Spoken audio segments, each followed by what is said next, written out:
desbocados totalmente. La poníamos hace casi 15 años en otro programa de radio, y siempre con un único fin: el misterio. Es cierto que nuestro compañero Santiago Camacho con esta música vibraba de una forma muy especial, pero como ya estamos en una radio muy seria, no podemos volver a hacer lo que hacíamos. Y los años que no pasan en balde. Y los años que no pasan en balde. Y las camisetas heavy que he visto yo en fotos de Santi Camacho, ¿eh? Es cierto, es cierto. Todo eso y mucho más, pero es otra historia que nunca se contará en Milenio 3 detrás de esta maravillosa música.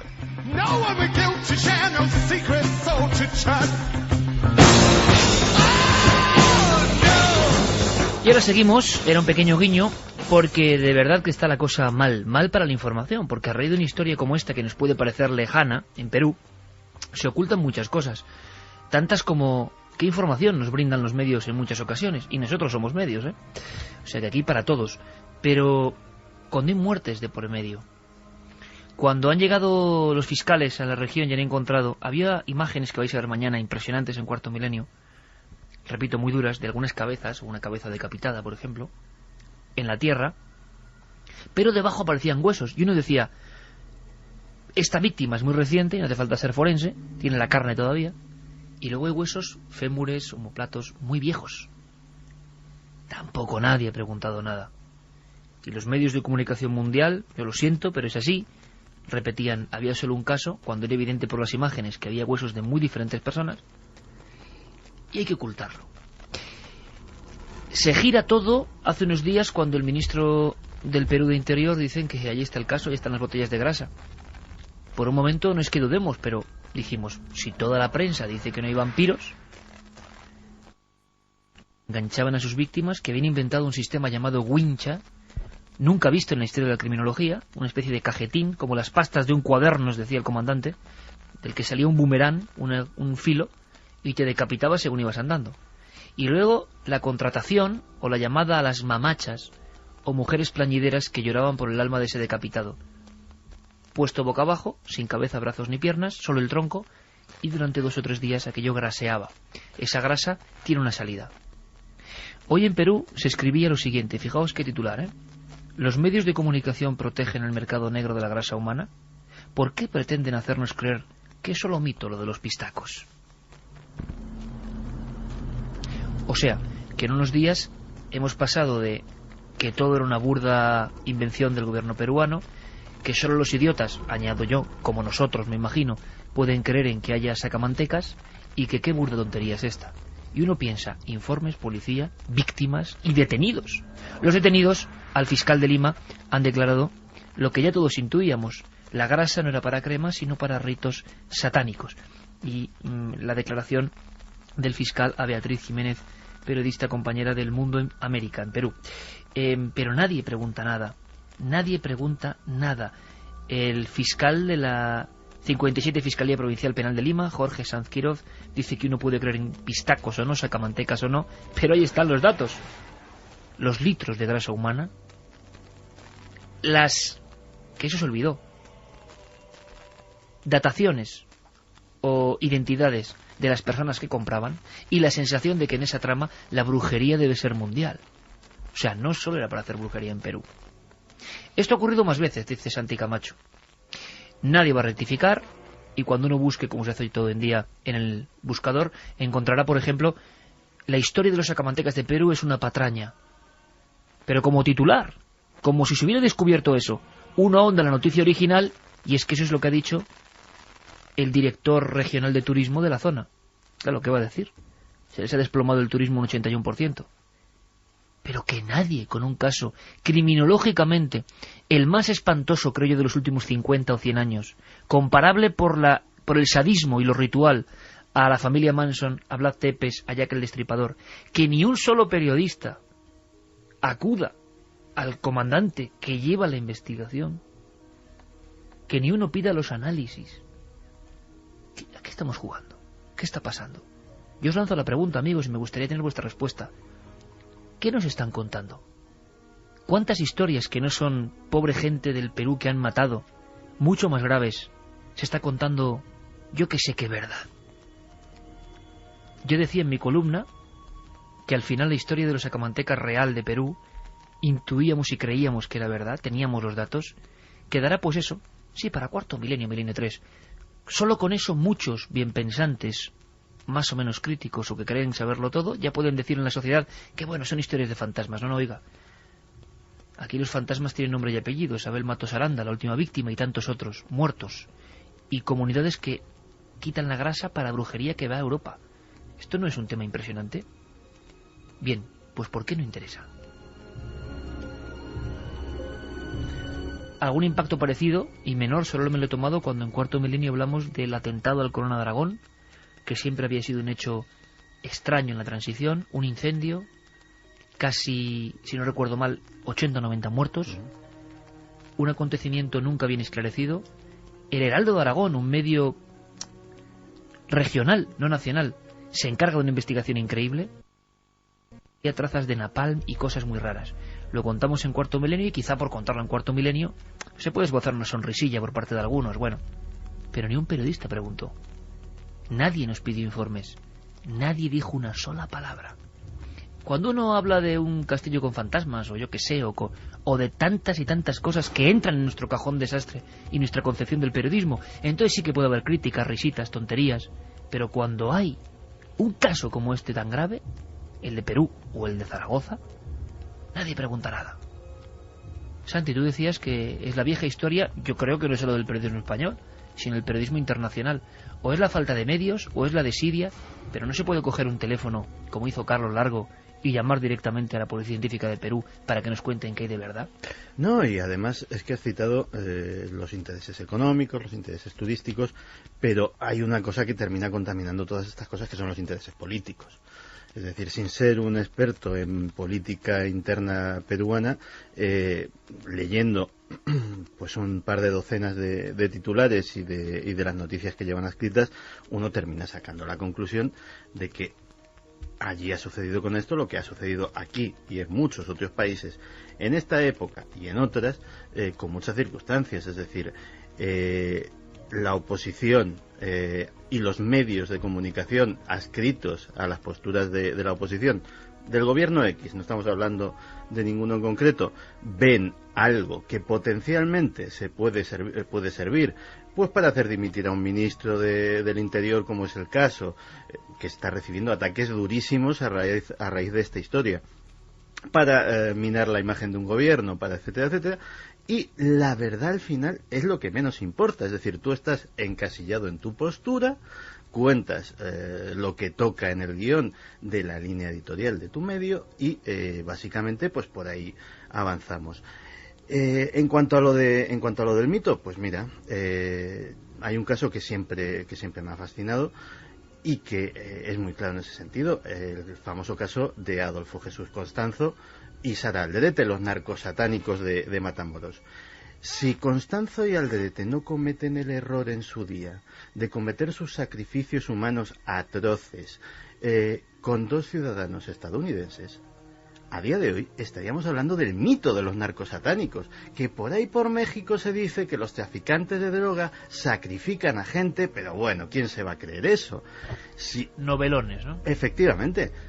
Sí, el gran error que cometieron estos dos personajes fue que cayeron en sus redes dos gringuitos, dos jóvenes americanos que realmente los ciudadanos estadounidenses pues saben que tienen una protección en todo el mundo, que es que su gobierno va a remover Roma con Santiago para esclarecer cualquier desaparición, cualquier cosa extraña, cualquier muerte violenta.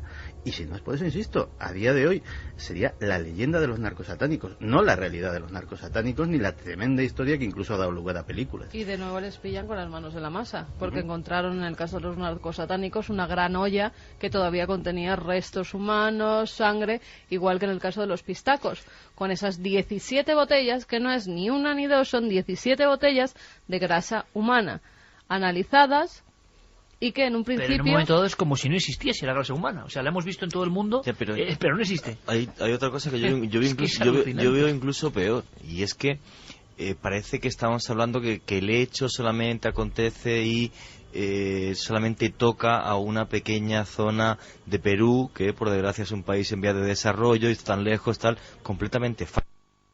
Dos personajes italianos y ese dineral que hay ahí detrás para mantener un grupo prácticamente terrorista más que de asesinos, que hagan esa barbaridad durante años o décadas. O sea, y somos los europeos los que estamos pagando pues esos 12, 15 mil dólares que se decía por botella. Y qué personajes habrá ahí detrás. Y lo que es increíble es que ante el crimen más brutal de los últimos quizás 50 años, el que pone el dinero, la mano que realmente hace que muera esta gente de esa forma bárbara, sea europea, y los medios de comunicación aquí, cada uno en su mariposa. Aunque eso no esté demostrado, Juanje, aunque eso no esté demostrado, lo ha dicho el fiscal, pero habrá que ver si se demuestra o no, porque otra cosa, cuidado, amigos. El dirigente Hilario Cudeña Simón, a estas horas, dirigente máximo que ha confesado que a sus acólitos llevaba 30 años desgrasando personas, que inventó la guillotina portátil o wincha, está huido. O sea, no está. Perdona, Santi, no está.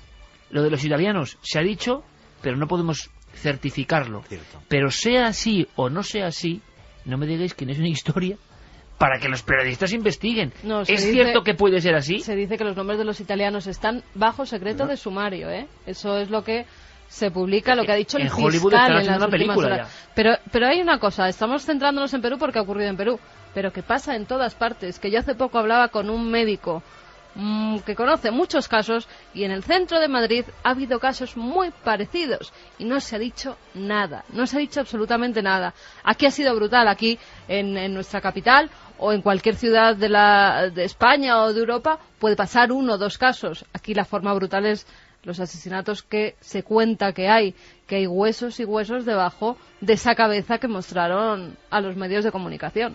Pero es que además lo realmente llamativo de toda esta situación que describías también era que los medios de comunicación internacionales, pues el Financial Times, yo qué sé, los más importantes del mundo, optan por una versión. ¿Qué tiene esa versión? Que no hay ninguna prueba que la respalde.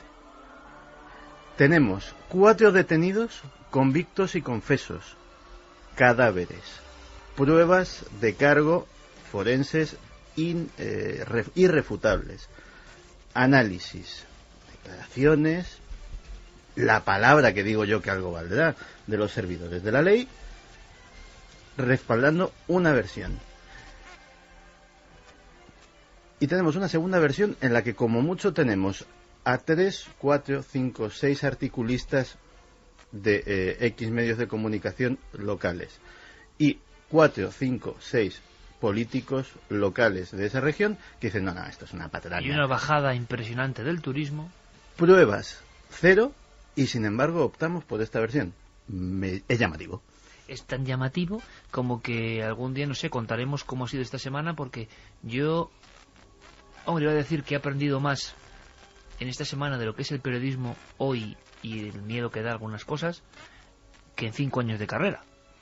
Porque yo le dije al equipo que creíamos en esta historia, que ahí estaban los informes y las pruebas que dice Santi, pero no se siente, como tantas otras veces, completamente un pez a contracorriente. Es que, oiga, los 300 artículos de Reuters, BBC y 1000 medios más dicen que todo es una patraña. Y punto.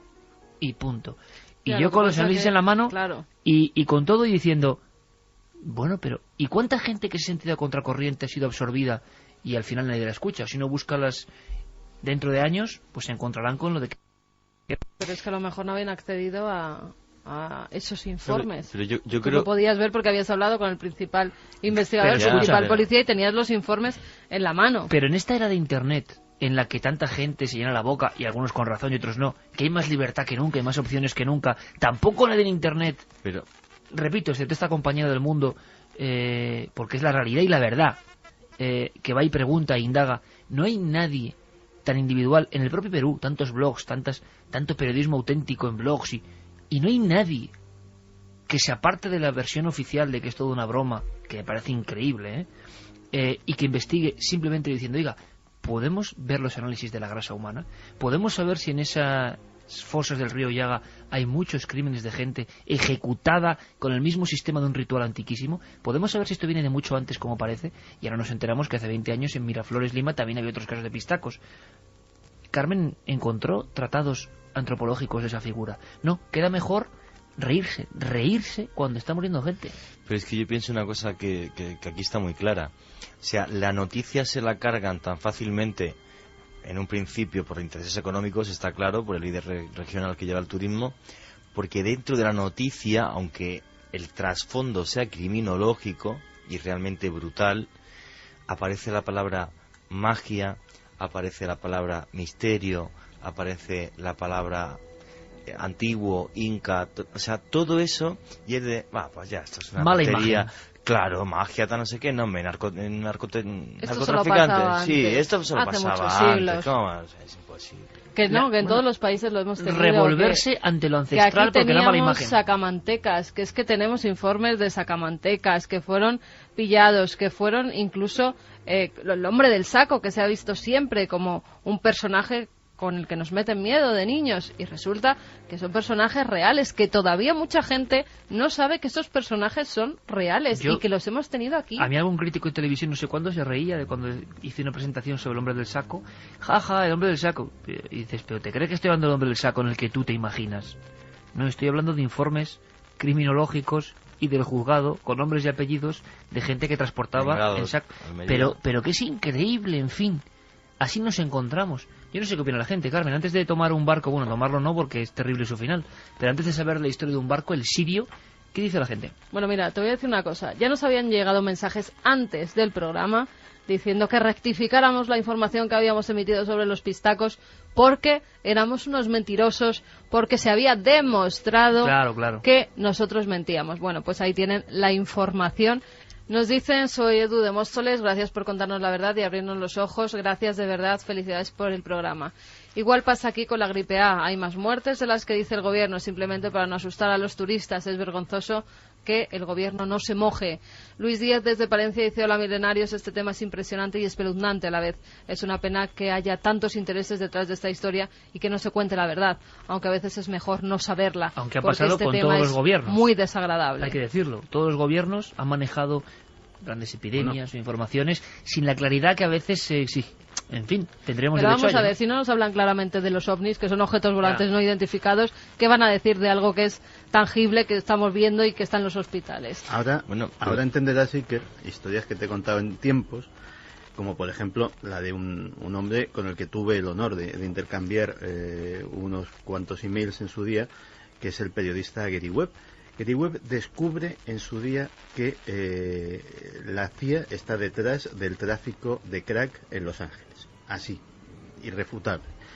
Escribe una serie sobre ello. Le dan un premio Pulitzer. O sea, no es que no se lo dan a cualquiera. No le dan el premio del barrio, ¿no? No, le dan y la recompensa que obtiene por todo ello es que le despiden de su periódico, del San José Mercury News, y una muerte en muy extrañas circunstancias. Llegados a ese mucho punto, miedo, sí, ¿eh? Sí, lo da.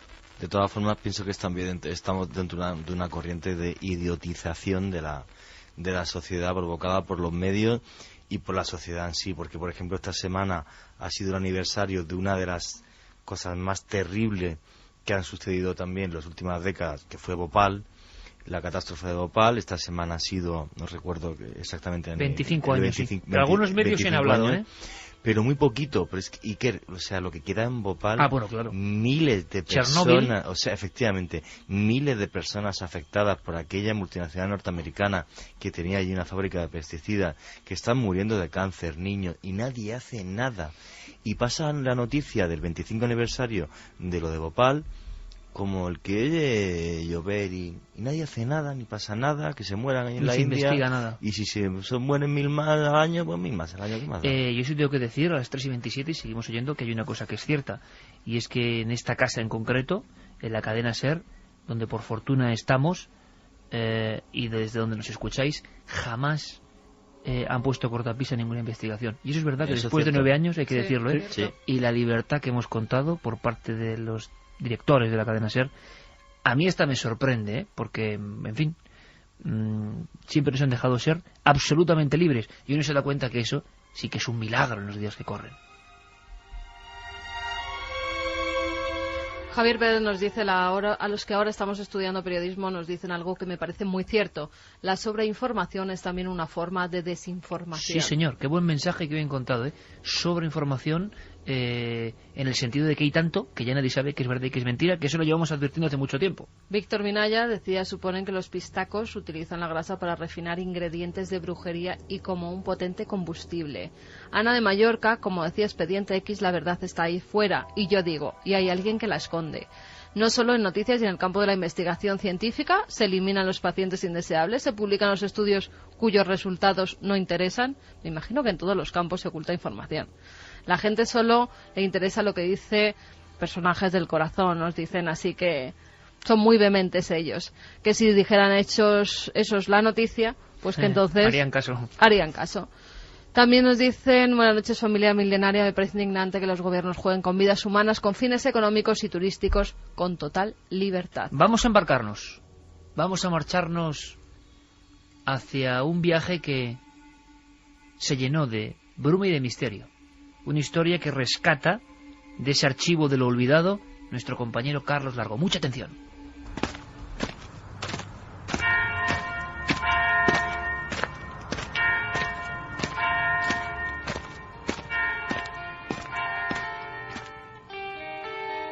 El callejero del misterio.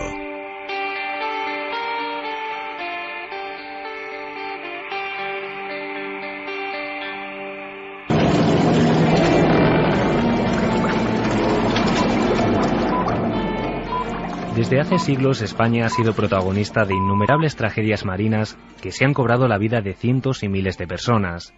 Casos en los que sus tripulantes fallecieron en muy pocos minutos, pero que sin embargo se han ido olvidando con el paso del tiempo. Por ello, en el Callejero del Misterio, nos sumergimos hoy en la historia de la calle Sirio, situada en la población murciana de Cabo de Palos.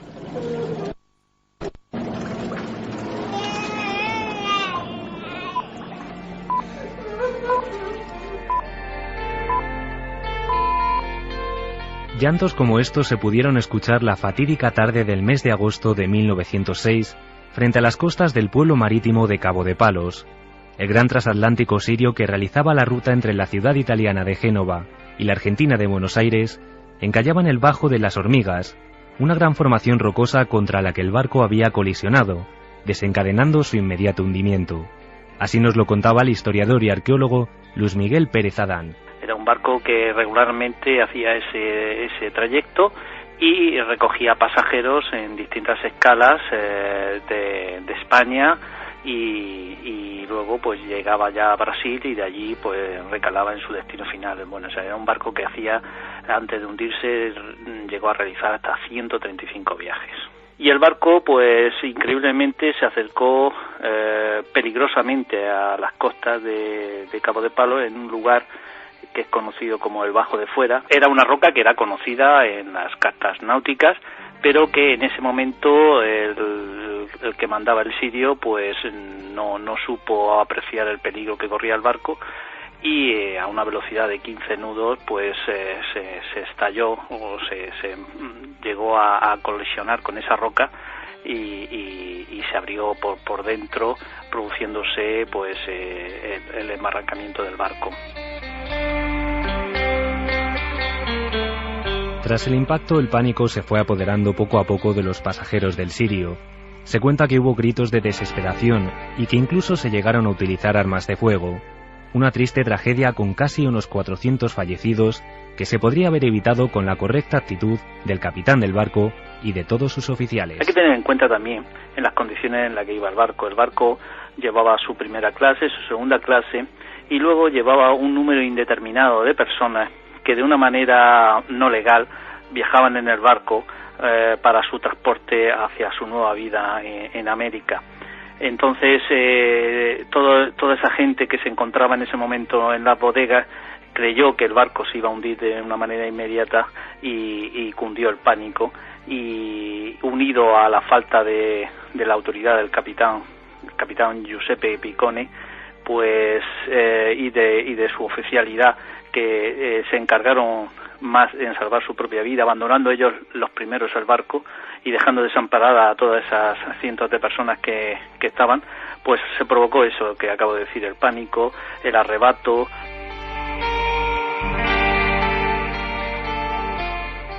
Desde sus primeros días, la prensa de la época comenzó a hacerse eco del suceso, La catástrofe de Cartagena titulaban algunos periódicos.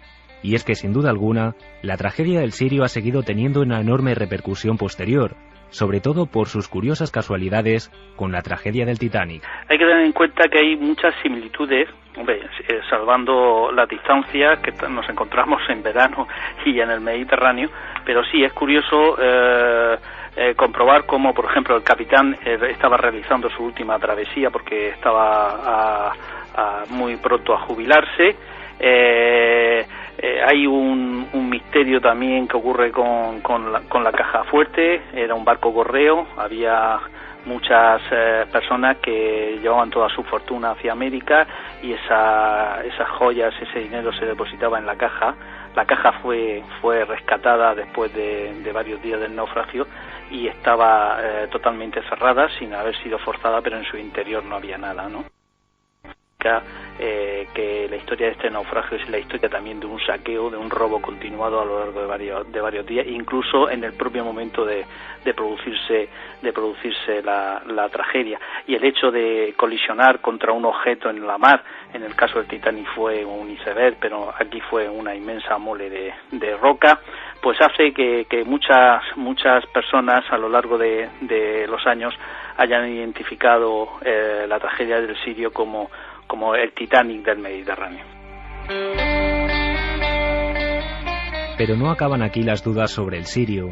Una vez más, antes y después de que se produjese el incidente, los testimonios de algunos de sus pasajeros lo convirtieron en un enigmático misterio. En el barco viajaba una de las pasajeras más famosas, era la Tiplé Lola Millanés, que era una conocida cantante de zarzuela y de ópera que se trasladaba a América a hacer su gira y que antes de salir de Madrid, pues a sus hermanos les vaticinó un poco que tenía miedo de hacer ese viaje porque tenía malas sensaciones. También hay casos curiosos como la familia Serafín, una familia italiana que viajaba junto a sus 10 hijos y perecieron todos al completo.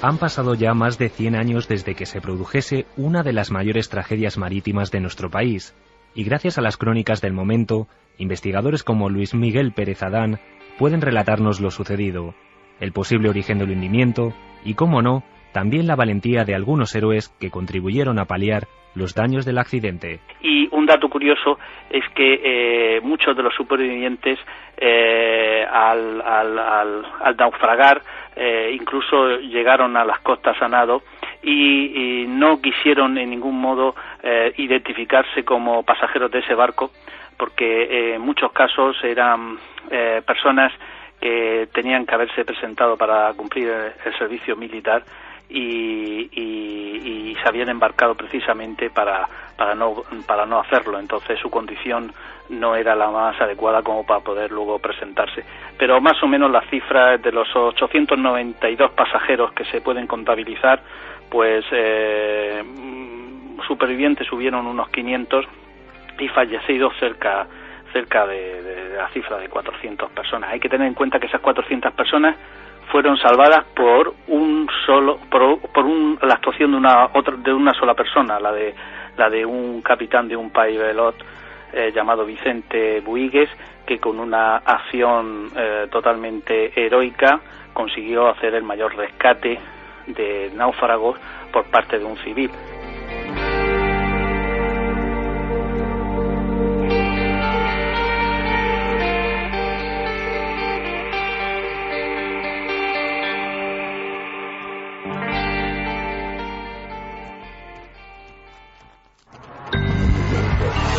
Manda un SMS al 27640. Escribe la palabra milenio, espacio y lo que nos quieras contar. Comentaristas de Milenio 3. Sabemos que siempre hay alguien al otro lado.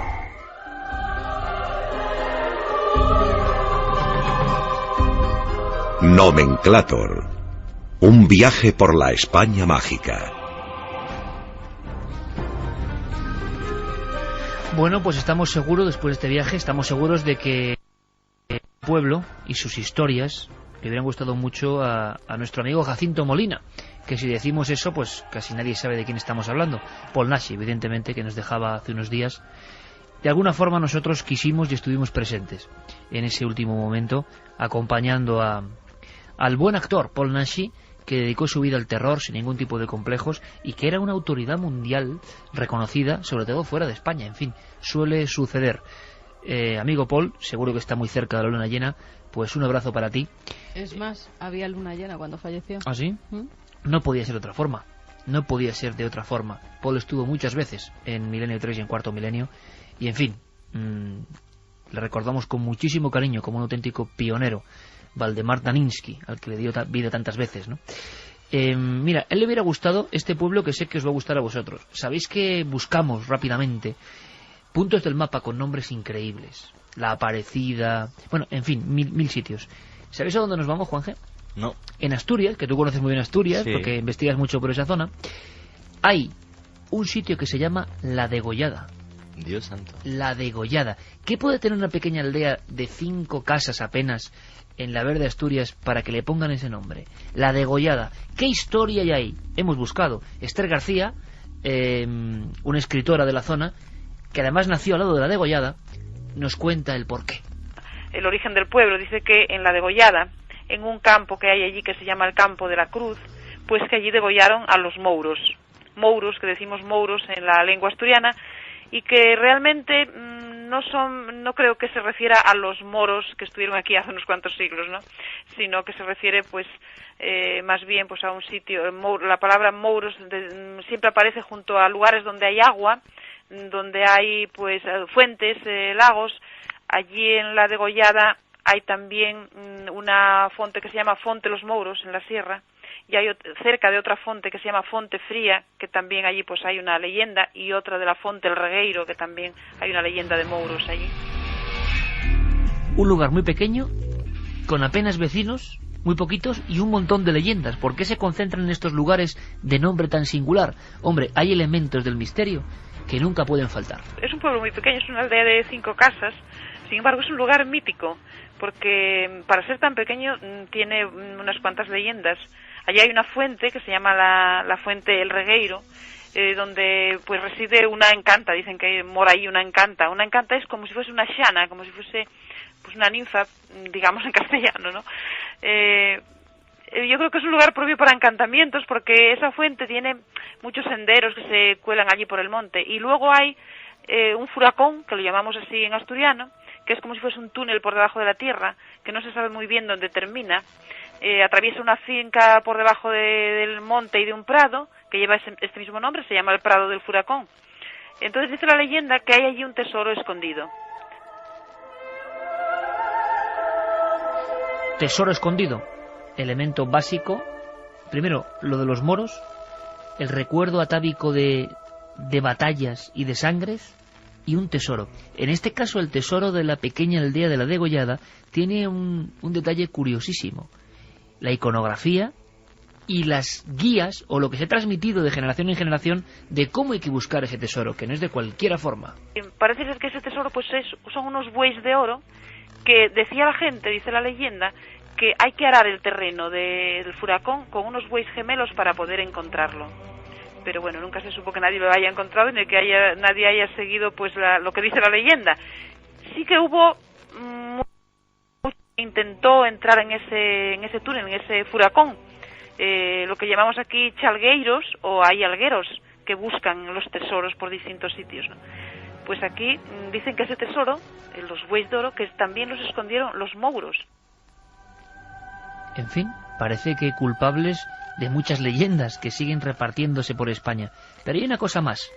En un lugar tan diminuto, tan rico en mitología, nos hemos encontrado, en La Degollada, repito, a otro personaje que tiene mucho que ver con el norte de España y en el que aún algunos creen en su presencia casi mítica, la Encantá. Tenían miedo a verla, porque claro, la Encantá es un personaje que lo describen como un personaje, una mujer muy guapa, rubia, de melena rubia, que tiene un gran encanto, digamos, pero también tiene una parte pues que no es buena. el que la encuentre puede desencantarla, pero también ella lo puede llevar al lugar donde mora y le clava un peine, que tiene un peine de oro, y entonces la gente tenía miedo. Y cuenta también la gente que veían muchas veces pues bogadas de ropa, decimos allí, tendales de ropa, tendederos de ropa, de la que ellas lavaban en los montes de los alrededores.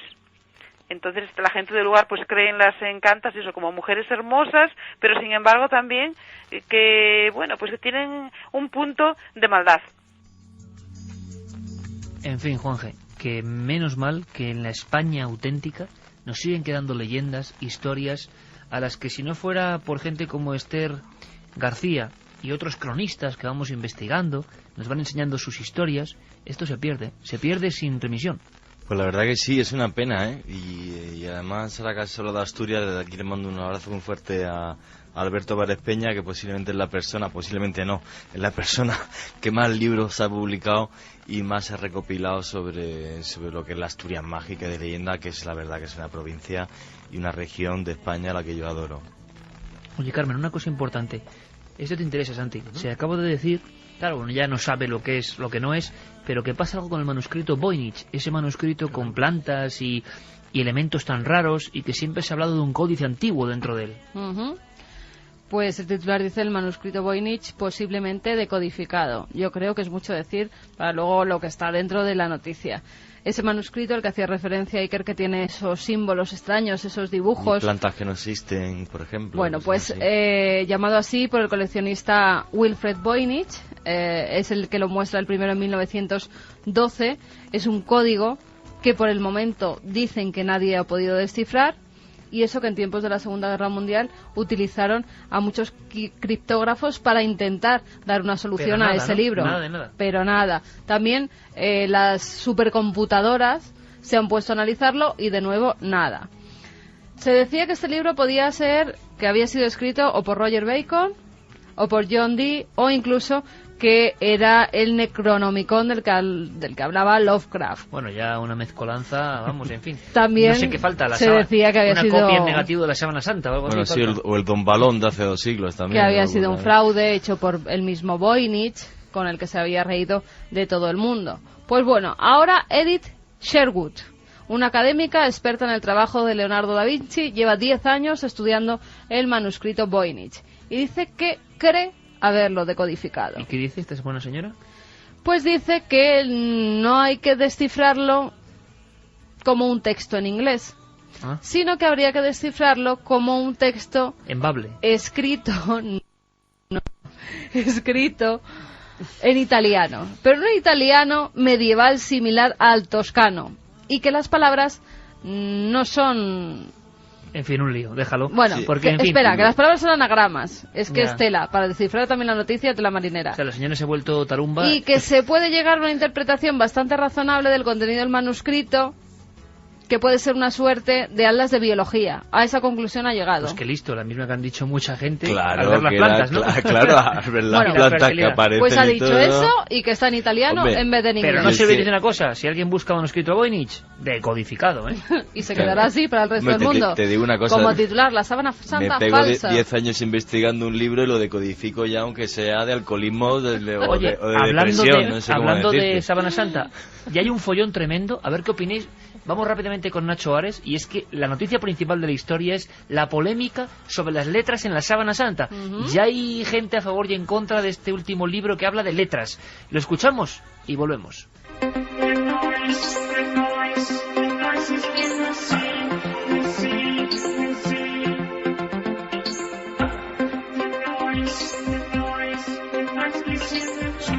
Avanzando el revuelo de controversias que seguramente aparecerá la próxima primavera con la nueva ostensión de la Sábana Santa en Turín, Bárbara Freil, investigadora de los archivos secretos del Vaticano, cree haber dado con el certificado de enterramiento de Jesús de Nazaret, grabado sobre la propia síndone.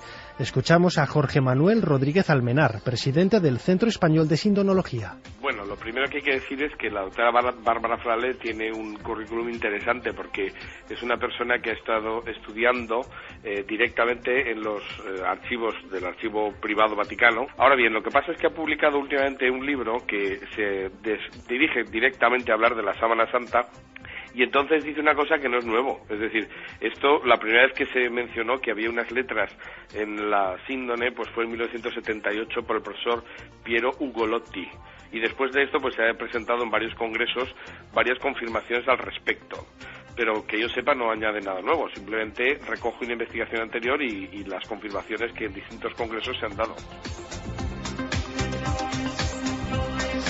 Otros expertos creen que los textos grabados alrededor del rostro de Jesús son en realidad fruto del contacto con relicarios o vasos que hace siglos fueron envueltos por la polémica sábana. Lo que habría que hacer es una nueva investigación directa sobre la sábana santa. Quiero decir, vamos a ver, en la sábana santa hay cosas que son seguras, otras que son posibles y otras que son probables. Cosas seguras, bueno, pues la investigación del año 78 al 81 que realizó el equipo norteamericano que la gente llama el STURP, esa es una investigación muy seria. ¿Por qué? Porque ha dado lugar a casi 30 publicaciones en revistas científicas internacionales, que pasan los correspondientes filtros y que no es una publicación hecha en un libro de divulgación ni nada de esto, ¿no? Luego que haya un señor que diga que ha hecho una cosa que se parece y no sé qué, y que dice que ha representado la Sábana Santa, no, mire, esto si usted quiere ser serio, públicalo en una revista científica, presente a academias científicas los resultados y luego ya veremos. Recordemos que aunque desde 1988, gracias a los análisis de carbono 14, la reliquia es una supuesta falsificación medieval, la sábana será expuesta de nuevo al público la próxima primavera de 2010.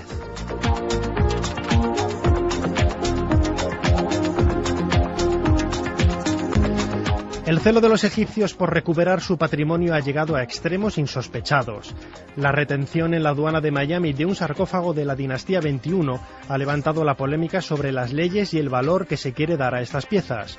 Nos cuenta el caso el propio comerciante español implicado, Félix Cervera, gerente de la galería que lleva su nombre. De Estados Unidos, entonces se pidió al Estado español el permiso de exportación.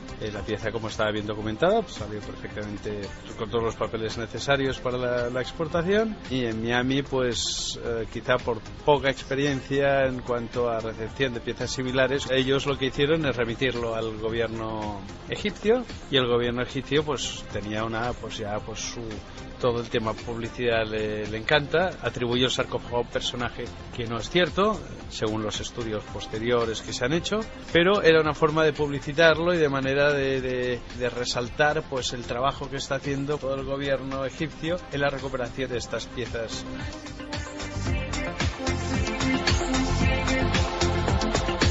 Egipto se agarra a sus propias leyes de finales del siglo XIX, contraviniendo los acuerdos con la UNESCO que el propio país firmó y que concedía la validez de las ventas realizadas siempre por los propios egipcios hasta la década de 1970. Aquí no hay denuncias ni Egipto contra nadie, ni yo contra nadie, sino nos estamos enfrentando Egipto contra el sarcófago y yo contra el sarcófago para ver de dónde procede. Egipto no creo que lo reivindique, puesto que sale más caro de lo que tiene que ser. Me temo mucho que tendré que donarla al gobierno de Estados Unidos. Aunque ha pasado más de un año desde que comenzó el envite, en septiembre de 2008 todavía no se ha encontrado una solución que satisfaga a este problema de $20.000.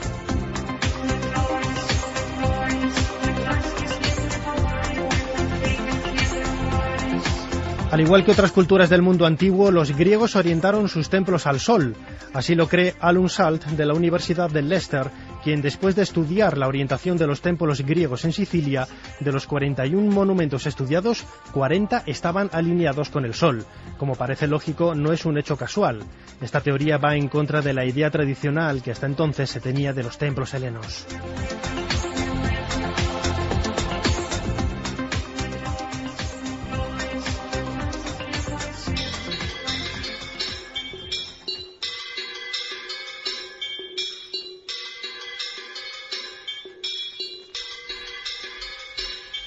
Y alegría, un poco de alegría para terminar este programa después de noticias, algunas de ellas como lo de los pistacos.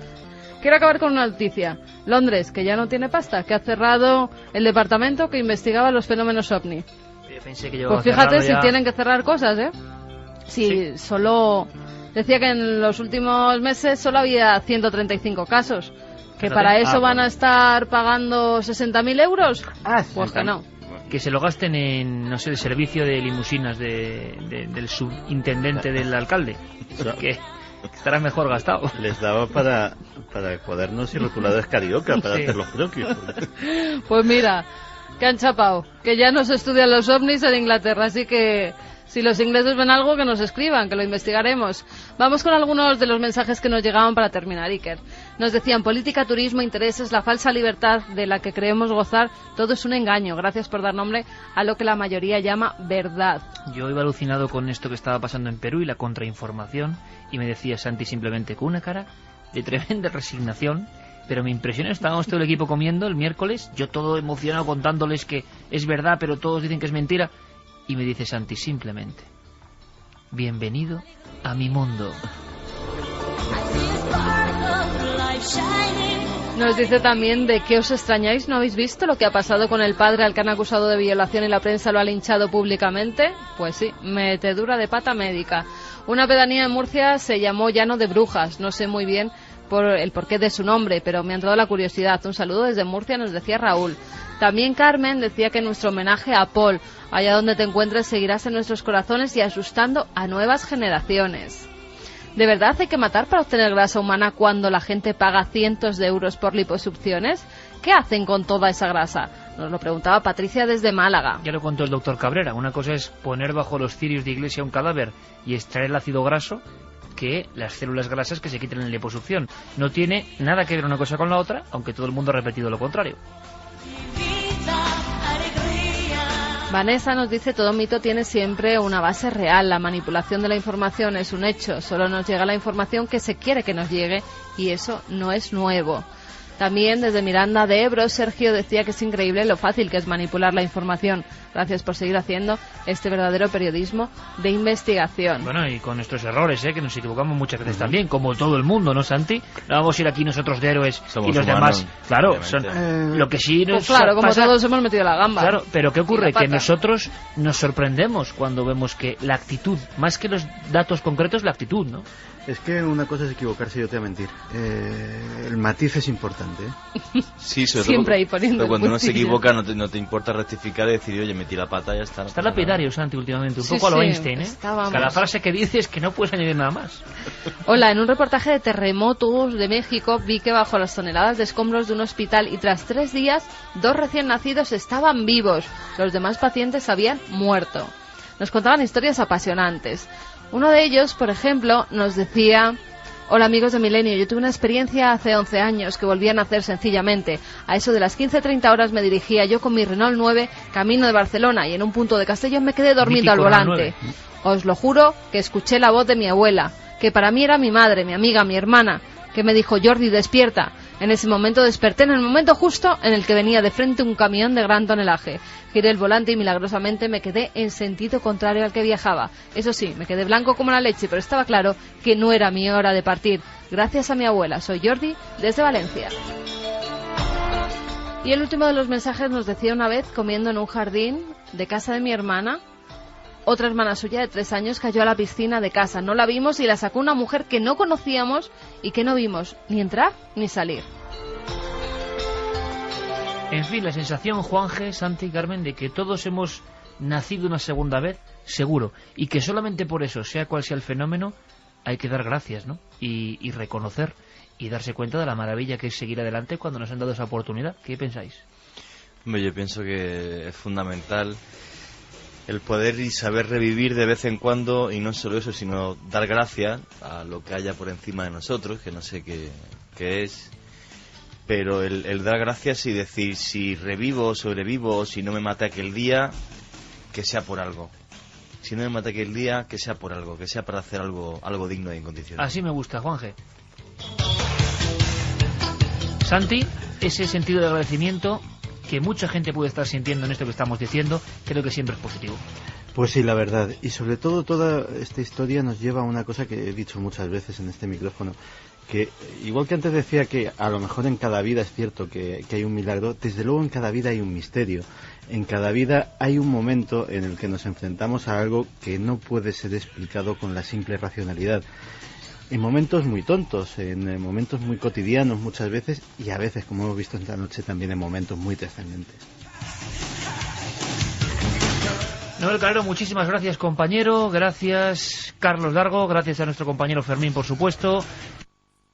Santi, como siempre, un placer. Y también hay que decirlo, en noches como estas, tan emocionantes y a la vez críticas con nuestro propio oficio, qué maravilla es estar ante los micrófonos amarillos de la cadena SER, donde en el fondo hacemos lo que queremos en el buen sentido. Consideramos que esto puede interesar. Esto es un lujo también, compañeros? La verdad que sí, es un placer trabajar aquí, Lo mismo digo. Y para nosotros es un placer que estéis aquí. Geray Martínez en la nave del misterio, con música, como no, procedente de lo más profundo del cosmos. Escuchad, porque este debate no estaría completo sin el maestro Enrique de Vicente, que fue uno de los primeros en investigar casos de abducciones, y mi amigo Javier Sierra me iba a matar, y tantos otros clásicos, si no hablamos de Julio F.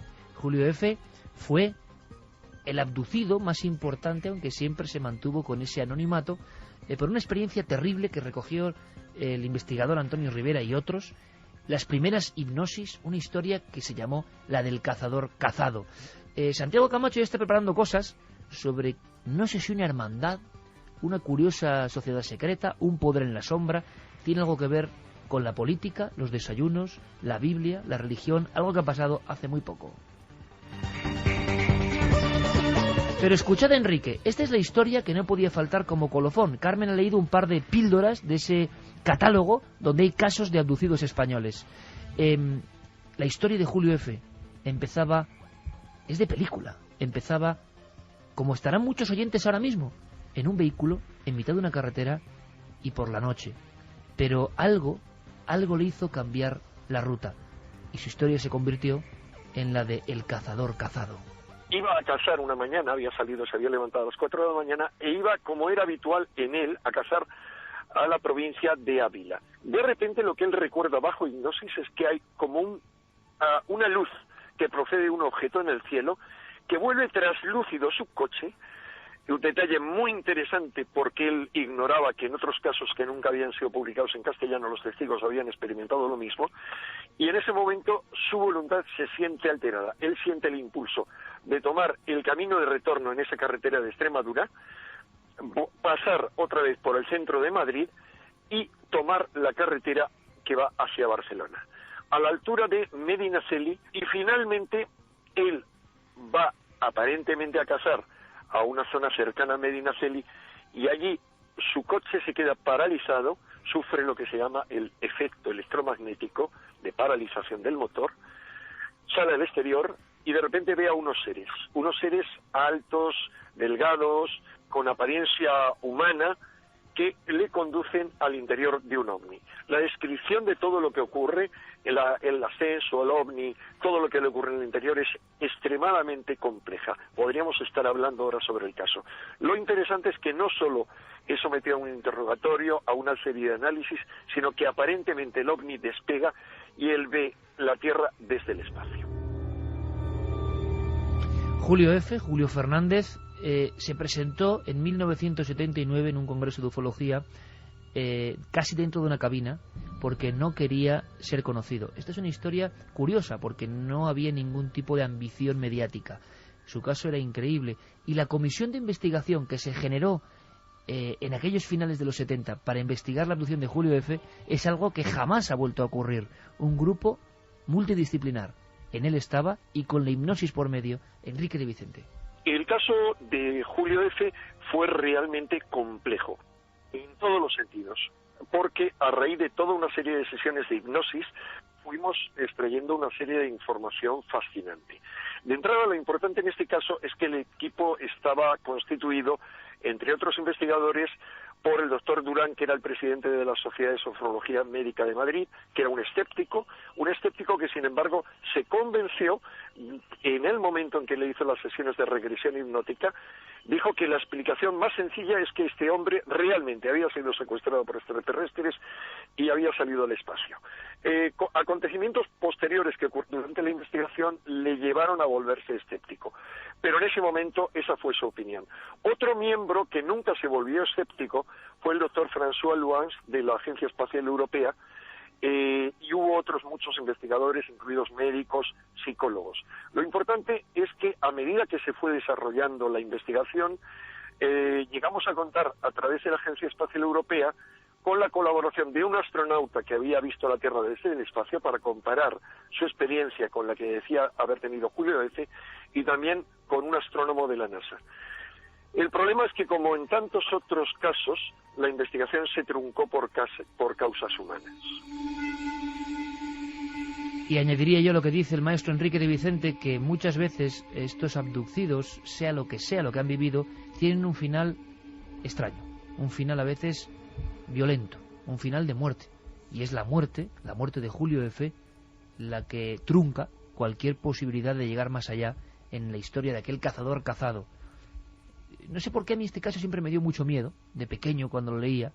Eso del cazador, la zona de Medinaceli, que es muy especial, y ese cazador que gira, atraviesa Madrid y va justo, sin saber por qué, 151 kilómetros hasta un campo completamente desolado. Y allí le están esperando. Es que esa sensación, repito, sea cual sea la naturaleza que se esconda en estos casos, están vertebrados, como escuchábamos a Próspera Muñoz esta noche, de una forma que ni un novelista se los imagina. Pero la muerte de Julio F. fue un golpe muy duro, un golpe que no solo truncó, como decíamos, una vida, sino todo un proyecto increíble de investigación que no sabemos hasta dónde hubiese llegado. Salió de trabajar por la noche en un bar o un establecimiento que regentaba en la provincia de Madrid, en un pueblo que regentaba, que él era el propietario, que no se supo nada de él, y al día siguiente, buscándole, se encontró que su coche había sufrido pero un pequeño accidente. Fue una muerte, por lo que yo recuerdo, misteriosa. No investigué más, porque es realmente misteriosa y extraña, que no atribuyo para nada en relación a esta experiencia que tuvo. Solamente es curioso que esto ocurre con cierta frecuencia en algunos de estos casos. Final del expediente Julio F., como ejemplo de tantas otras historias donde eso, la muerte inesperada, el final de una historia, se entremezcla con sucesos difíciles de creer, ¿verdad? Yo soy el primero que lo digo y siempre lo he dicho con estos temas de la cuarta fase. Muy difícil de creer. Podríamos acabar el asunto tal y como empezaba el libro que lo cambió todo, el libro Communion de Whitley Strieber. El primer párrafo es escalofriante. Lo editó Plaza y Janés y hizo que esa cara del extraterrestre típico se convirtiese en arquetipo mundial. Whitley contaba, estoy pasando las hojas amarillentas ya del libro, hace 23 años, empezaba así, con un testimonio propio. Decía: esta es la historia del intento de un hombre de tratar un devastador ataque desde lo desconocido. Es una historia cierta, tan cierta como yo sepa describirla. En mi caso hubo testigos y efectos secundarios físicos que resulta difícil ignorar. O bien lo que está ocurriendo es que en realidad hay visitantes, o bien que la mente humana está creando algo que, aunque parezca increíble, se halla muy cerca de una realidad física.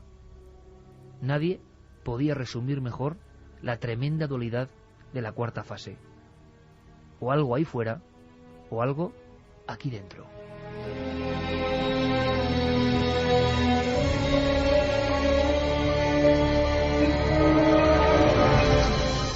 Ahora vamos a hablar de un animal muy especial, un animal que ha dado mucho que hablar en el mundo.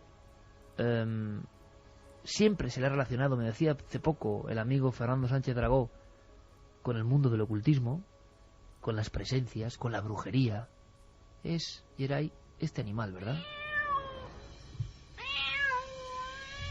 El gato que profetiza la muerte. ¿Qué se sabe?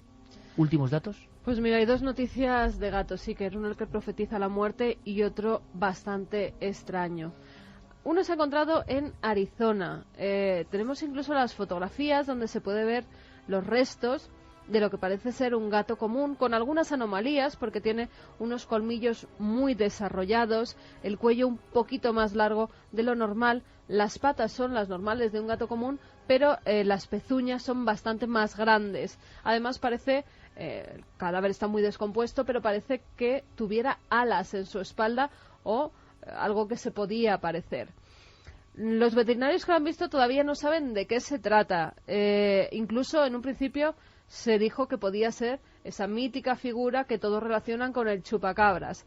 Bueno, los veterinarios están haciendo diversas pruebas para ver si se trata de un gato común deformado, que tuviera algunas deformaciones, y que el cadáver ha sido encontrado así por los cazadores, por una zona de Arizona que se llama San Carlos.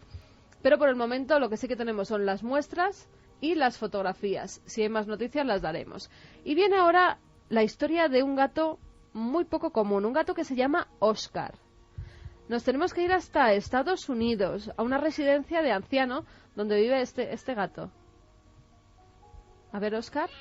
Ahí está Oscar. Bueno, yo no querría oír el maullido de Oscar. ¿Y por qué? Porque Oscar fue adoptado. Y fue adoptado con un fin: ser entrenado como gato de terapias para una residencia de ancianos y un centro de rehabilitación en Rhode Island. Las personas empezaron a darse cuenta, sobre todo los trabajadores, que a los 6 meses ese gato aparecía siempre en la cama de un difunto, en la cama de una persona que acaba de morir esa misma noche. Al principio lo dieron como una simple casualidad, pero cuando empezaron a surgir testimonios y testimonios de personas que decían que esa misma noche su compañero de al lado había recibido la visita de Oscar y que justo había muerto, pues empezaron incluso los estudios médicos, estudios como el de el médico David Sosa, que trabaja en esa residencia, David Dosa, perdón, que trabaja en esa residencia y que dice que puede deberse no a un fenómeno paranormal o un sexto sentido del gato, sino a unas feromonas, un olor que los humanos no podemos reconocer y que los gatos, en este caso sí, pero también en ese caso muchos gatos harían lo mismo que Oscar. ¿Por qué es especial? Oscar ha pronosticado ya más de 50 muertes en esa residencia y por el momento no hay una explicación científica de por qué a gente que a lo mejor está en una peor situación, está a punto de morir y Oscar no le va a visitar a la cama, va a otro y justamente ese otro que está mejor muere. Es algo que los médicos no se explican. Pero ¿tú te imaginas entonces estar en el hospital más o menos sano y que ves que poco a poco, por ejemplo, a estas horas de la noche, Oscar se te acerca? Claro, por eso la gente ya le ha cogido hasta un poco de pánico. Porque el gato normalmente convivía e incluso era una terapia de rehabilitación que se hace con animales, con perros, con gatos, que de verdad hay gente, ancianos que mejoran sus relaciones gracias a estos animales. Pero claro, ahora tienen pánico, cierran las puertas para que el gato no entre por las noches en su habitación, porque si reciben la visita de Oscar, saben que pronto van a morir. Vamos a dejar a Oscar tranquilo, porque su maullido a estas horas de la noche impresiona, sabiendo su extraña historia de animal sensitivo. Vamos a poner el piano de don Santiago Camacho, que se prepara para contarnos algo, como siempre, el en vez de la trama, que diría el mencionado Rivera, el en vez de la trama, la tramoya de las cosas, porque se ha hablado mucho de cierto encuentro, cierta reunión. Yo quiero saber más, quiero saber lo que nadie cuenta, y solo cuenta el Señor. Pues ha sido noticia esta semana el desayuno nacional de oración al que ha acudido el presidente José Luis Rodríguez Zapatero como invitado de excepción.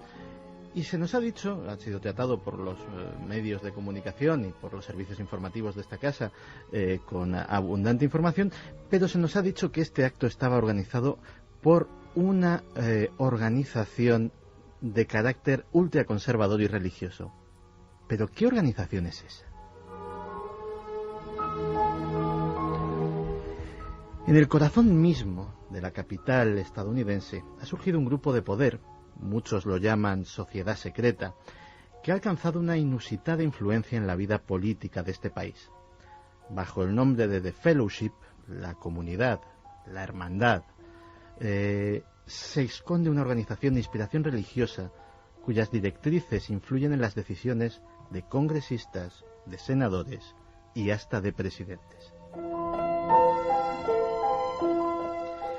Silenciosa, discretamente, desde hace más de 3 décadas, una suntuosa mansión en Virginia se ha convertido en un escondite privado utilizado por líderes mundiales del más alto nivel, miembros del Congreso y del Senado estadounidense, e incluso artistas de fama internacional como el cantante Michael Jackson, para esconderse en los momentos en los que quieren tratar con personas, con otros altos cargos, discretamente, con embajadores, y llevar ahí lo más secreto de la diplomacia estadounidense. La mansión pertenece a The Fellowship, una influyente ONG cristiana que patrocina, como hemos dicho, el Desayuno Nacional de Oración, un acto muy popular en Estados Unidos. Desde su mismo nacimiento, las actividades de este grupo han estado presididas por el secreto. De hecho, el grupo habría permanecido en el más absoluto anonimato de no ser porque los redactores del redactivo californiano Los Angeles Times emprendieron en su día una investigación para esclarecer qué había detrás de esta organización. El resultado no pudo ser más asombroso. Desde hace por lo menos 50 años, The Fellowship ha ejercido una impresionante y desconocida influencia en la política estadounidense. Varios miembros del Congreso y Senado estadounidenses se han hospedado en la impresionante mansión que está en pleno Capitol Hill, en el meollo mismo del poder estadounidense. Parece ser que, aparte de sus inquilinos habituales, sirve además como punto de reunión, donde se celebran encuentros discretos entre políticos, personal del cuerpo diplomático destacado en Washington y otras figuras de relieve.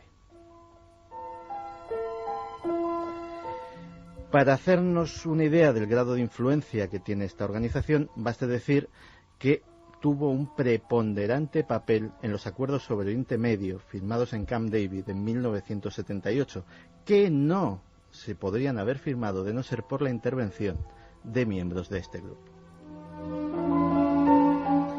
La mansión además se ha convertido en una suerte de santuario al que acuden muchos personajes influyentes en tiempos de tribulación.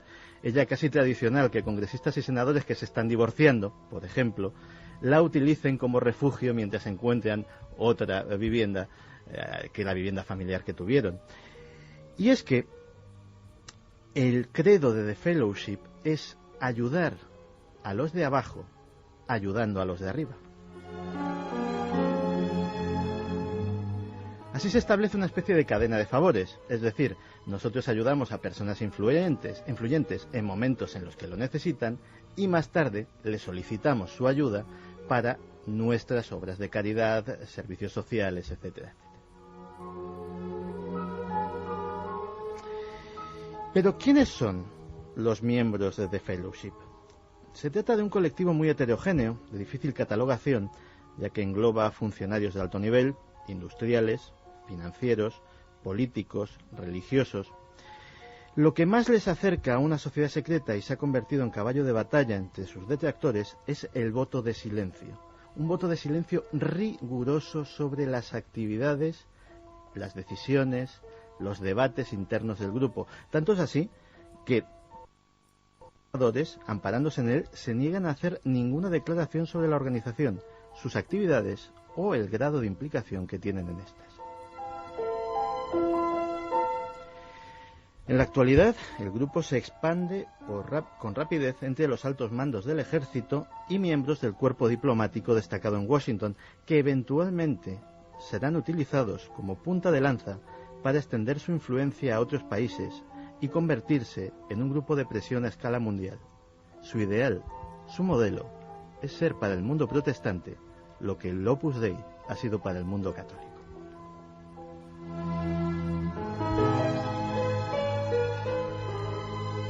Y además, Santi, si se me permite el símil, hay algo de Club Bilderberg en este aspecto, reuniones que nadie puede saber, políticos de muy diferente signo, unidos por un desayuno de oración, por ejemplo, y reuniones donde se habla de cosas que no se hablan en público y que se guardan en secreto absoluto.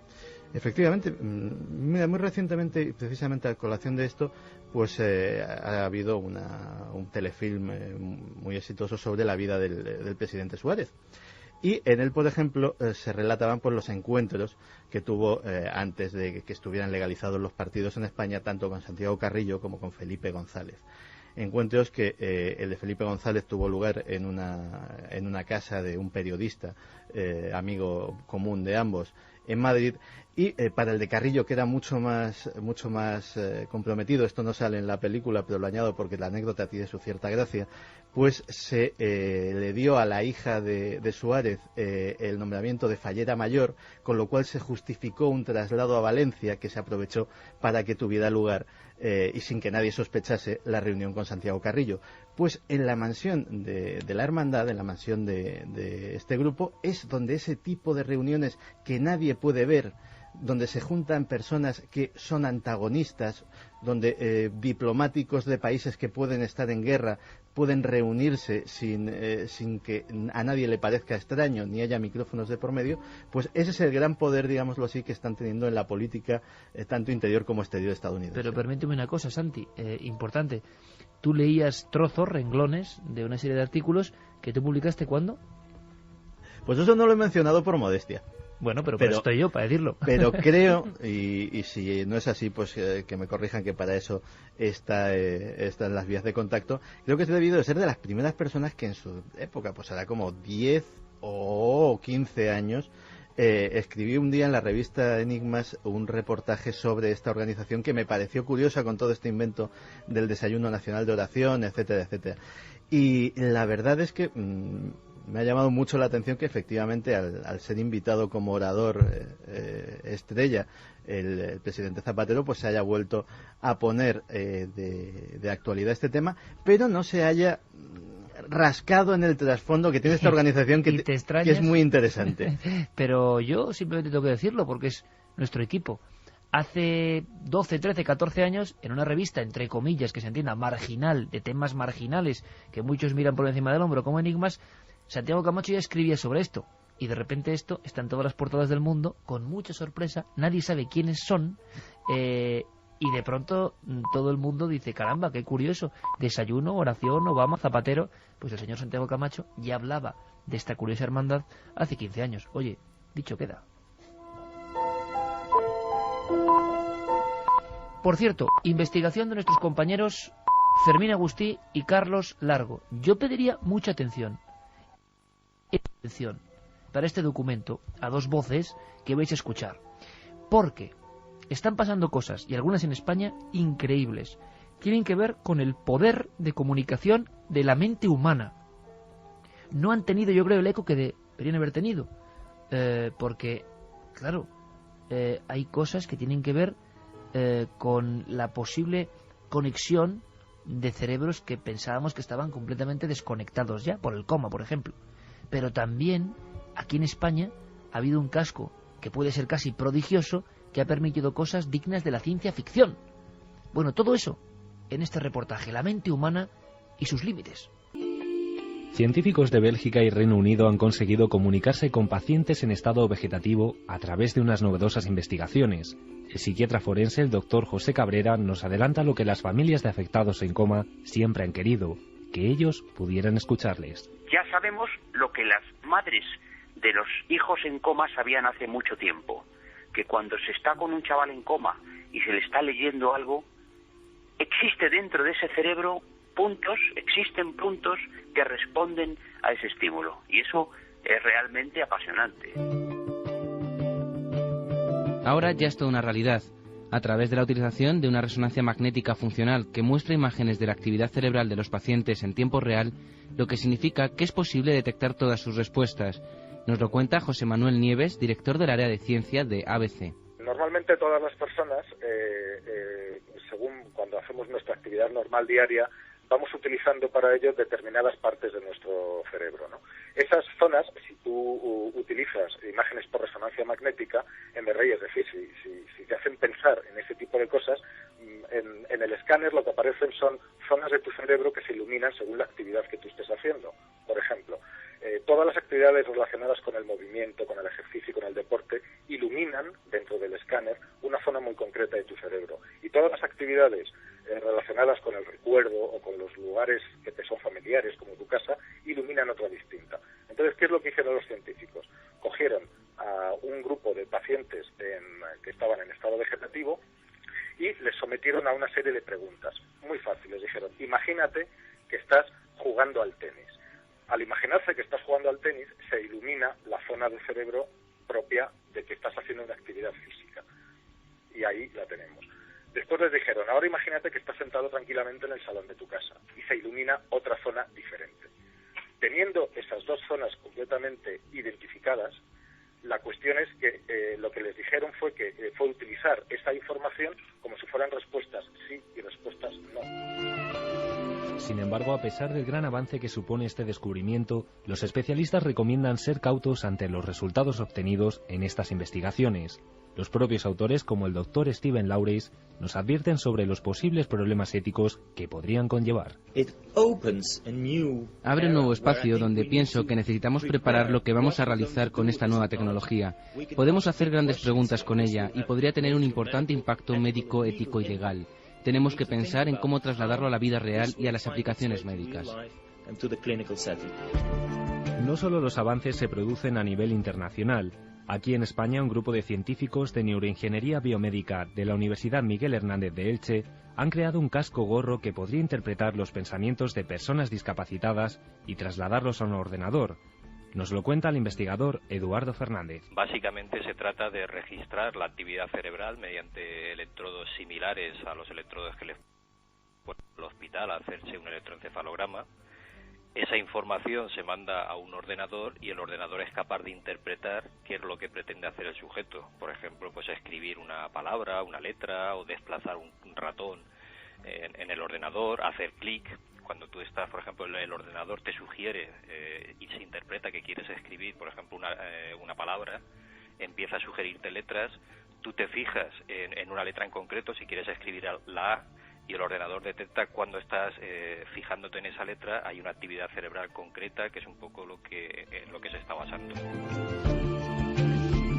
Como vemos, una tecnología útil y práctica que sin duda alguna permitirá a cientos de personas afectadas a recuperar la esperanza y mejorar su día a día. Dentro del laboratorio, en lo que estamos trabajando es en desarrollar dispositivos y sistemas que puedan ayudar a mejorar la calidad de vida de personas que tienen problemas motores o sensoriales. En este caso estaría dirigida para personas con problemas motores, por ejemplo, pues tetrapléjicos, personas con esclerosis múltiple en fases ya muy avanzadas, personas incluso pues con daño cerebral que no pueden utilizar sus extremidades. Hay que tener en cuenta que el sistema evidentemente es más lento que si puedes utilizar el ratón. Entonces está dirigido a ese tipo de personas y lo que hemos presentado en cualquier caso es una posible aplicación, pero el mismo tipo de tecnología se puede utilizar, por ejemplo, pues para que la persona pues pueda llamar a sus cuidadores si están en otra habitación, pueda encender o apagar la luz, encender la emisora de radio, de televisión, subir o bajar el volumen, etcétera. De hecho, estamos colaborando con asociaciones de afectados un poco para intentar priorizar aquellas necesidades que de entrada puedan ser más útiles. Ahora yo os lanzo la pregunta, ¿esto no es ciencia ficción? ¿Esto no es la ciencia ficción que de pequeños veíamos en las pantallas de la tele y del cine? Manejar aparatos con la mente, lo que yo creo que, nunca imaginé que se podría llegar a vivir y está empezando a pasar ya. Y además quiero romper una lanza en favor de científicos como este que nos hablaba, ¿no? Español, porque si entraré un poco el mea culpa, hay que decirlo claro, en ocasiones cuando hablamos de la ciencia como una entidad que esconde pruebas, que a veces no nos permite con claridad o ha sido muy escéptica en cuestiones que a nosotros nos interesan, la ciencia más dogmática, que no es la ciencia, sino personas concretas de la ciencia que no han permitido que algunas cosas extrañas, misteriosas, apasionantes se abran paso. Tantas veces hemos contado la historia de Altamira y tantas cosas, ¿verdad? El dogma imperante. Bueno, pues a veces, repito también la palabra, por comodidad se dice, bueno, es que la ciencia no ha querido, la ciencia no. La ciencia también la compone gente como esta, gente que hace milagros para que gente que lo pasa muy mal intente vivir mejor. Personas que desarrollan su trabajo a veces con penuria económica increíble y que designan una parte de su vida en intentar, por ejemplo, crear este casco mágico, milagroso, que hace posible que personas que no se pueden ni mover, ni pueden hablar, de alguna forma tengan un nexo con nosotros. La ciencia también es esto, y hay que decirlo muy claro, y nos sentimos muy orgullosos de los científicos que siguen trabajando para construir un mundo mejor. No siempre la ciencia es el espectro de bata blanca que no permite, por ejemplo, que se hable de misterio, ¿no? Y hablando de esto, de las situaciones entre la vida y la muerte, el coma, estados de los que... bueno, pues recibimos habitualmente muchas cartas, ¿no? Pero Yerei pone esta música de Planeta Encantado porque algunas de estas cartas en papel nos emocionan. Realmente nos emocionan. Es una carta para todo el equipo y creo que el equipo tiene que escucharla, todos, porque es una muestra de lo que genera también Milenio 3, ¿no? Y esto es muy importante para nosotros, esto es básico para nosotros, nos hace comprender la misión que tenemos, la misión como comunicadores, la misión como contadores de historias y de haceros pasar buenos ratos, por ejemplo en el hospital, ¿no? Hemos recibido cartas de personas que han estado muy enfermas, la familia nos pedía detalles, pero esta carta, por ejemplo, que tiene Carmen ahora entre las manos, en fin, no sé qué comentario ponerle. Quizá lo mejor, Carmen, es leerla, porque además es de unos colegas que no conocemos, pero colegas de profesión, y cuentan una historia que, en fin, muestra la ligazón que tienen con nuestro programa. Pues sí, que era una carta que cuando llegaba a la redacción nos ponía todos los pelos de punta por lo sentida que es y por la situación que ha tenido que vivir la persona que nos la enviaba. Nos decía: hola Iker, me llamo Marianne y soy la esposa de un gran seguidor tuyo, de tus programas, tanto en radio como en televisión, y de tus libros. Quería pedirte algo. Resulta que mi marido ha estado en coma durante una semana y sigue en la UCI de Denia en estos momentos. Cuando despertó ni tan siquiera recordaba de dónde era yo, pero lo primero que me dijo fue: tráeme el anillo y el libro de Iker Jiménez. Llevamos casi 5 meses de casados y la verdad es que ha estado realmente grave. A mí me gustaría que pudieras mandarme alguna dedicatoria de ánimo para que se recuperara pronto. Sería algo muy alentador en estos momentos tan difíciles y de soledad para él. Él es un apasionado de todo lo paranormal. Se llama Víctor Buigues, tiene 37 años, es cámara y vivimos en Denia. Nos conocimos trabajando. Yo también soy periodista. Iker, muchas gracias por tu amabilidad y espero que pronto podamos verte, mi marido y yo juntos, los domingos por la noche en casa, como siempre solíamos hacer. Admiramos tu profesionalidad y sobre todo cómo sabes contar las cosas, cómo transmites tu pasión. Un saludo, Marianne.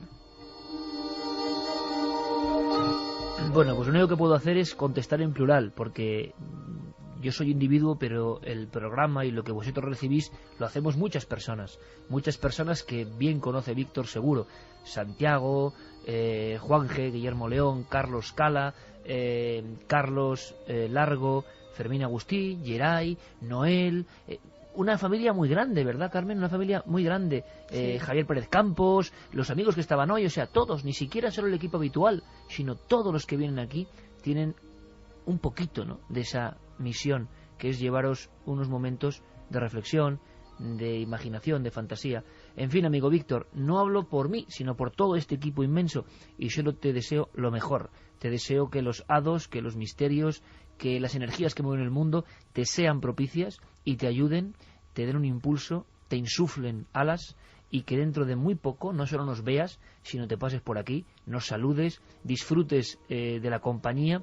Y, en fin, que estamos convencidos, te lo digo con todo el ánimo, estamos convencidos de que te va a ir bien, de que vas a salir de ese trance, de que vas a salir de ese momento complicado, y es una ilusión la que nos das. No solo te ayudamos nosotros a ti, sino que tú nos ayudas a nosotros en momentos importantes para comprender lo que somos y por qué hacemos lo que hacemos. Así que, amigo, muchas gracias, y no solo a ti, Víctor, sé que lo entenderás, sino a toda la gente que ahora, por ejemplo, está en un hospital, que está sola, que lo pasa mal.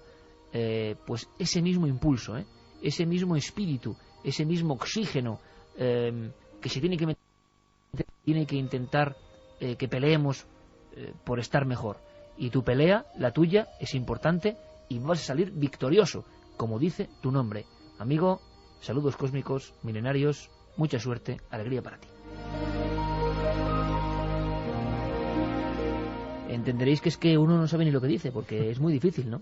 Es complicado, sí, pero ha tenido una experiencia que solo la podrá comprender en algún momento, una experiencia iniciática en la que mucha gente en ese estado recuerda estar en muchos sitios, en muchos lugares, con personas a las que quería. Y también es muy importante, porque parece que no, pero Yo he visto a enfermeras hablar a gente que estaba en coma, y es importante que los familiares hablen a esas personas que en ese momento están viviendo un trance, pero que gracias a Dios, por ejemplo, en el caso de Víctor, ha vuelto, ¿no? Con una esposa tan joven, con una esposa con la que empieza una nueva vida, pues ha tenido que regresar, y nosotros le damos la enhorabuena por eso. Y que estarán los dos seguro escuchándonos, y anda que no nos quedan por vivir historias. Santiago. Mi abuela tenía una coletilla que decía muchas veces que era: en una vida muchas vidas.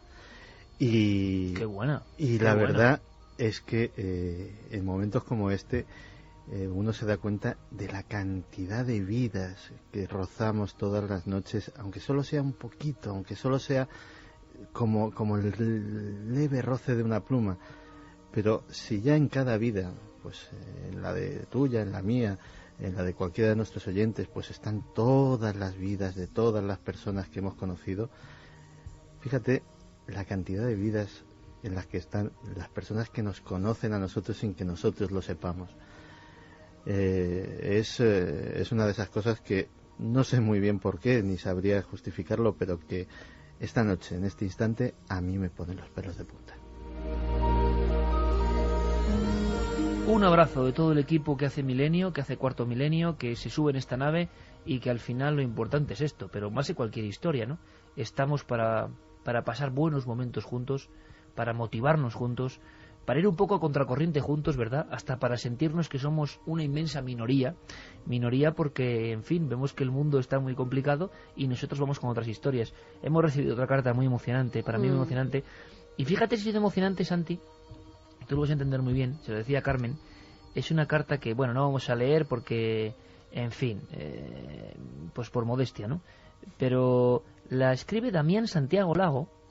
Damián Santiago Lago es un compañero de Radio Gorbea. Estos compañeros eran de Canal Nou en Valencia, Víctor y su esposa. Este compañero es de Radio Gorbea, y me he dado cuenta que este chico, Damián Santiago, bueno, pues desde la época en que yo hacía aquel boletín, La Última Hora, él se suscribía. Era uno de los que sí, era uno de los que enviábamos en el sobre, aquella revistilla que hacíamos, ¿no? Y en el fondo es una carta de esas que te dice: oye, qué ilusión estar con vosotros, ¿no?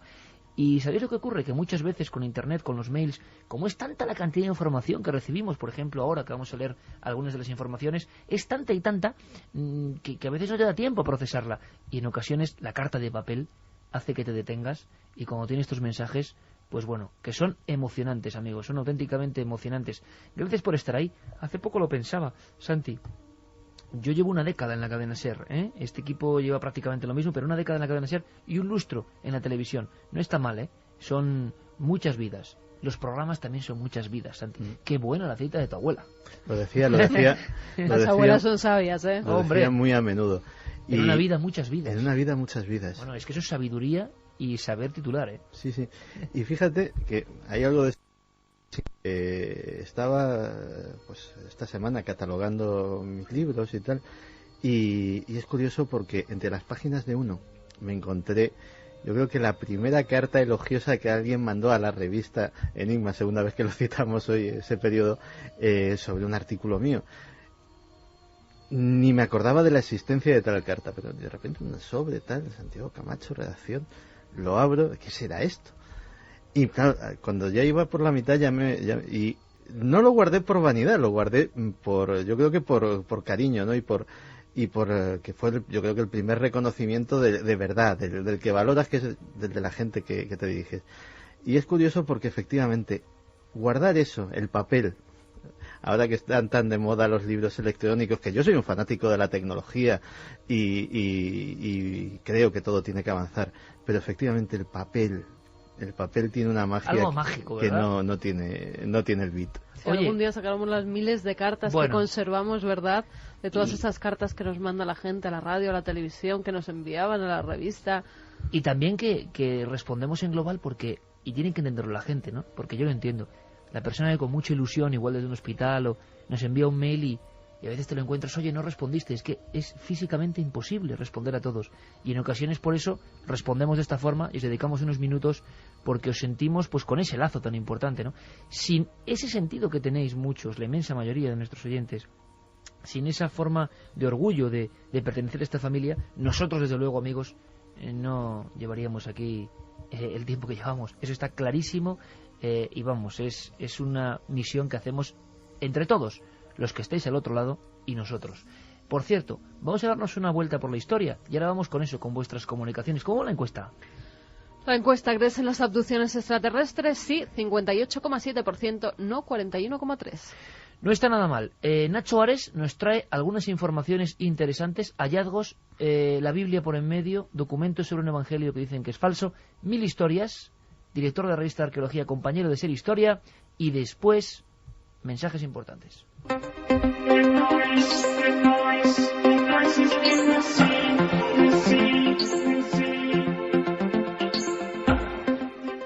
Una de las joyas de la Universidad de Chicago, el Códice de Marcos Arcaico, es, según expertos de Estados Unidos y del Reino Unido, una falsificación realizada a finales del siglo XIX o principios del XX.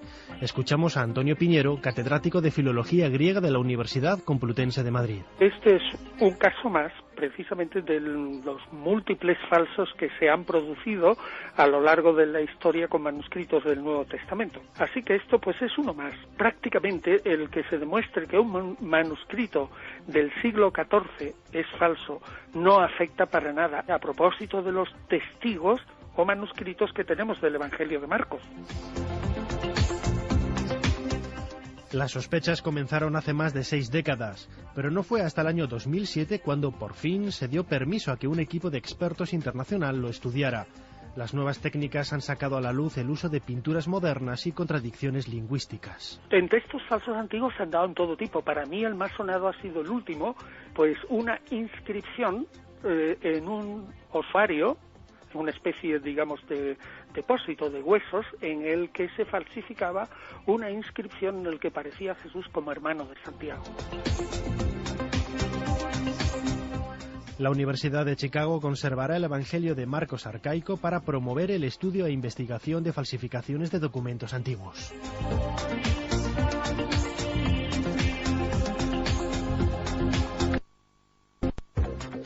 René Descartes, el célebre filósofo y matemático francés del siglo XVII, fue asesinado. La noticia es sorprendente. Nos lo cuenta Carmen Vela, corresponsal en Berlín de la cadena SER. René Descartes para nosotros, este viajero incansable que recorrió Alemania, Holanda e Italia, además de su propio país, fue invitado por la reina Cristina de Suecia para visitar la corte en Estocolmo. Allí murió el 11 de febrero de 1650, a los 53 años de edad, oficialmente de una neumonía. Siempre hubo rumores en torno a las causas de su fallecimiento, pues Descartes tenía muchos enemigos, sobre todo entre los teólogos más conservadores que le acusaban de herejía. 440 años más tarde, la teoría de su posible asesinato cobra relevancia. Ya en 1980 el filósofo alemán Eike Pies sostenía esta tesis. Descartes pudo morir por envenenamiento con arsénico. Ahora es otro profesor de filosofía alemán jubilado, Theodor Ebert, el que aporta nuevas revelaciones.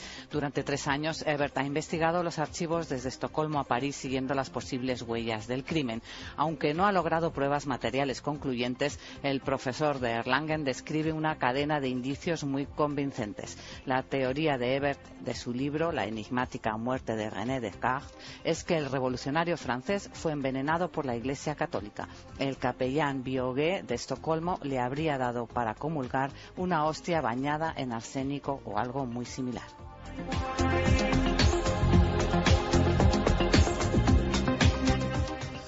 Los restos humanos de un hombre descubiertos en una tumba de Boutier-Boulancourt, al sur de París, con evidencias claras de haber superado con éxito una amputación hace casi 7.000 años, han obligado a replantear la historia de esta disciplina médica. La ausencia de uno de los brazos en el enterramiento, así como el perfecto corte que se puede ver en el hueso, demuestran que la operación fue todo un éxito.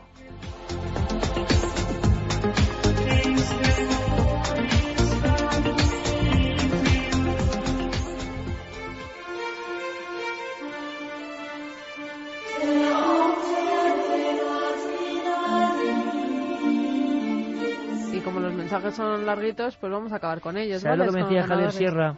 Que le había emocionado la cuarta fase. ¿Qué? Y a mí también. Hay un fragmento que como no tiene mucho sentido, pero que de repente hablan de los sumerios y conectan con los extraños astronautas de la antigüedad, te ponen los pelos de punta.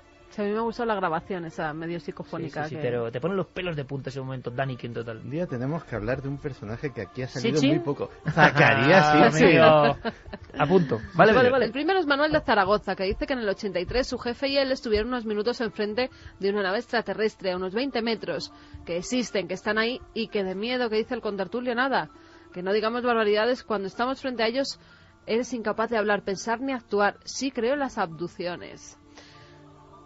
Otro de los pósters es para Antonio Marina desde Ginés. Nos dice, creo en las abducciones y en los extraterrestres. Creo que nos vigilan desde hace mucho tiempo y que algún día no muy lejano nos visitarán. Leganés, Miguel Pérez, entre todos los abducidos hay alguna marca o seña en el cuerpo que sea común, señal me imagino, entre ellos, por ejemplo, en el lado derecho, una mella en la carne.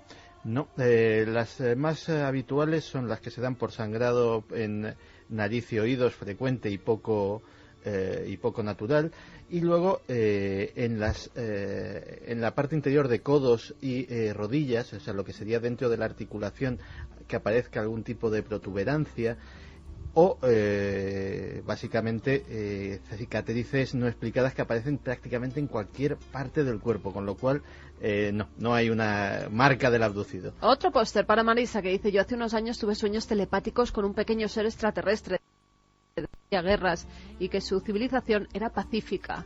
José de Móstoles es otro de los ganadores. Apariciones, visitantes nocturnos, abducciones, poltergeist, fantasmas, ¿no serán distintos fenómenos que parten de un mismo origen?